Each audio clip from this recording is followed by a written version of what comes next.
Digital Digest. I'm Will.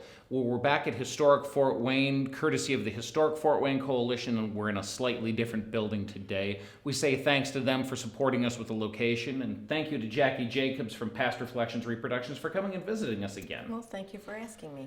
Well, Jackie has brought 4 garments for today's episode, and they all look different. Jackie, what are we looking at? Well, we are looking at a collection of 19th century garments that all have something in common, even though they are all totally different. And what do they have in common? The inside, what you can't see. Great. Well, let's start talking about it. And as we begin to talk about it, this is a concept we're going outside our years of the Civil War, because this concept transcends the Civil War, and it's not because of wartime, but is because of good cost savings in the house, independent of a military conflict. Matter of fact, we'll back up to the time of the War of 1812. Why don't you start us off? Well, the first piece that I have is a Spencer vest. It's for a lady. It's a very fine turkey red or madder red calico fabric, which is a very fine quality.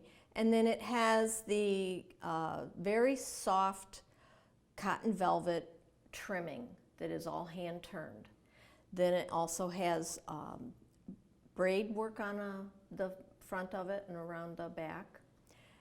On the inside of this garment is where it is special.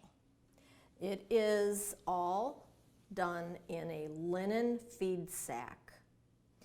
And the linen is a lot heavier than the calico, which gives the garment body, and it also extended the life of this garment itself. Fantastic. Well, for somebody who's still learning sewing terms or draping terms, what do you mean when you say body?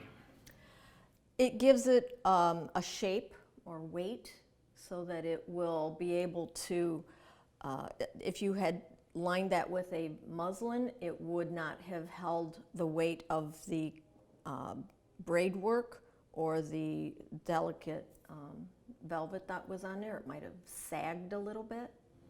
Great. And it also allowed somebody to be thrifty and use something they had at home. Absolutely. Great. Well, let's take that cue and move forward closer to our time period. Tell me a little bit about this vest. Well, this vest comes from the Wyandotte area.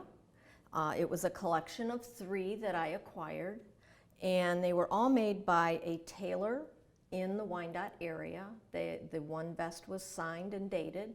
On the inside of this vest, this is a very nice summer weight fabric, and it has the beautiful white lining on it. And then when I started looking over here, I noticed there is a very fine print which is on the inside, so that it's a little bit faded to the outside view, but it is definitely a feed sack that they had used for the lining of this very expensive vest from a tailor. Wow.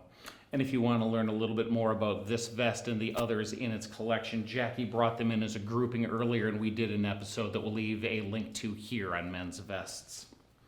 Well, that's fantastic. We have men in the Civil War era, and now we have ladies. What is this garment?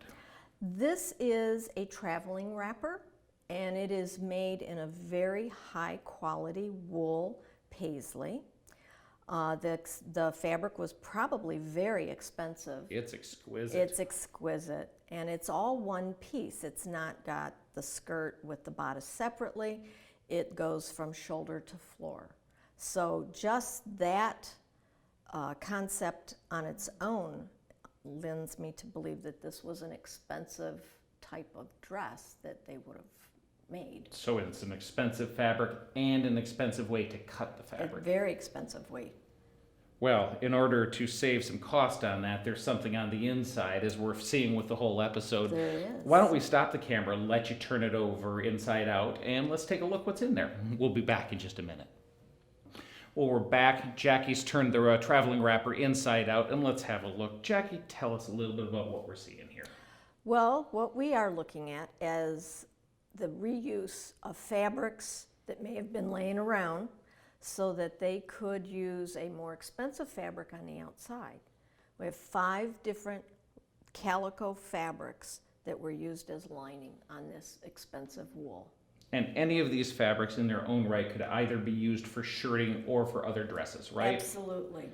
Well, then let me ask you this. If somebody's looking at this with a thought toward living history, what lesson does this teach? Well, this teaches us to be able to, when we purchase that 10 yards of fabric to make a dress or a garment, we have leftover fabric, and to not throw it away or give it away, we will reuse it in other garments, either for ourselves or for the children or in men's vests or jackets.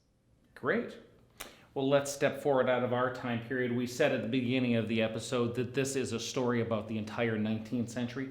Take us to the end of the century. Well, toward the end of the century, I have a little girl's petticoat. It has a wonderful pink cotton sateen border at the bottom that would have showed up from under her dress a little bit.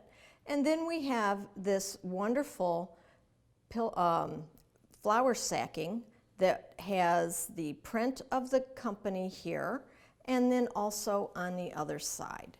And Felicia Conrad was instrumental in finding out exactly when this mill was in use. Well, that gives us a cue here that whether we're looking at the early 19th century and the War of 1812 era, through the era that most of us enjoy in the American Civil War before and just after, all the way to the late end of the 19th century, we have lessons here in taking fabric that we may have laying around, whether it be feed sacks or whether it be leftover materials from other projects, using it on the inside to stretch our budget a little bit further. Absolutely. Great. Well, thanks, Jackie, for bringing these originals to us. You're welcome. And we want to say thanks to our patrons over at Patreon. Their continuing support is making more and more of these episodes possible. And thank you to you for spending your time with us at Civil War Digital Digest. If you've enjoyed the episode, please hit like and subscribe to the digest. We'll see you in a few weeks.